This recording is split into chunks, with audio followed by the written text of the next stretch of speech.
শ্রীমা সবসময় বলতেন যে অন্যের দোষ না দেখে নিজের দোষ দেখতে শেখো।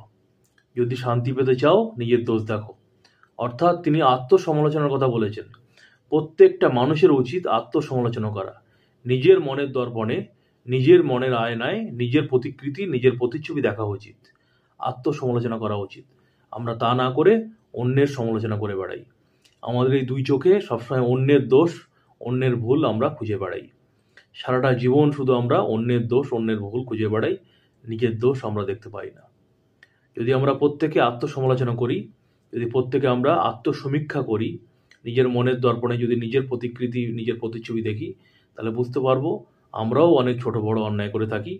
যে অন্যায়গুলো আমরা স্বীকার করি না, দেখতে পাই না বলে আমাদের জীবনে এত সমস্যা।